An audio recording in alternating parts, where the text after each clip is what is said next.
सत्ता, सिस्टम और स्कीम तीनों के संगम से जुड़ा जल जीवन मिशन सिर्फ योजना नहीं बल्कि सियासी संकट बन चुका है। और इस संकट के केंद्र में है पूर्व कैबिनेट मंत्री महेश जोशी, जिनके खिलाफ अब जांच नहीं बल्कि मुकदमे की औपचारिक मंजूरी मिल चुकी है। यानी महेश जोशी की लगातार मुश्किलें बढ़ने वाली है, या कहे कि महेश जोशी अब जल्द ही जेल भी जा सकते हैं। इस तरह के सवाल सियासी गलियारों में अब चर्चा का विषय बन चुके हैं।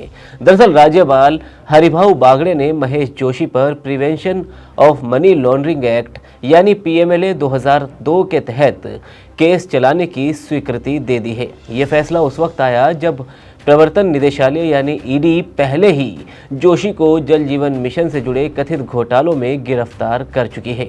अभियोजन की अनुमति मिलते ही ये मामला राजनीतिक आरोप प्रत्यारोप से निकलकर सीधी कानूनी लड़ाई में तब्दील हो गया है। ईडी का दावा है कि जब महेश जोशी प्रदेश के जलदाय मंत्री थे, उसी दौरान जल जीवन मिशन में बड़े पैमाने पर वित्तीय अनियमितताएं और इसमें उनकी भूमिका संदिग्ध रही। आधार पर जांच एजेंसी ने मनी लॉन्ड्रिंग का केस दर्ज किया और पिछले साल 24 अप्रैल को उन्हें गिरफ्तार किया गया था।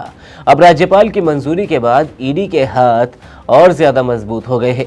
हालांकि दूसरी तरफ महेश जोशी पूरी तरह से हमलावर है। सुप्रीम कोर्ट तक वो पहुंच चुके हैं। उनके वकील ईडी के आरोपों को सिरे से खारिज कर चुके हैं।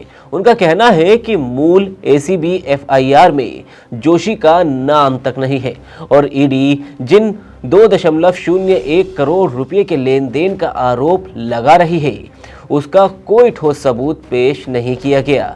जोशी के बेटे की फर्म से जुड़े 50 लाख रुपए के ट्रांजैक्शन को भी बचाव पक्ष ने कानूनी लेन देन बताया है। वकीलों का तर्क है कि यह राशि लोन थी जिसे वापस किया जा चुका है और रिश्वत कभी लौटाई नहीं जाती।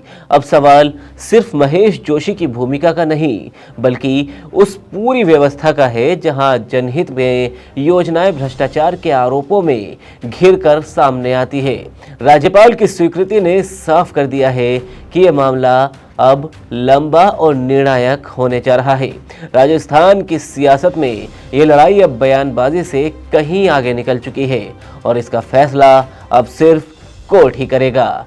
इस मामले पर आपकी क्या राय है? आप भी अपनी राय कमेंट बॉक्स में जरूर बताएं। वीडियो को लाइक करें, शेयर करें और राजस्थान से जुड़ी तमाम खबरों के लिए TV9 राजस्थान को सब्सक्राइब करें।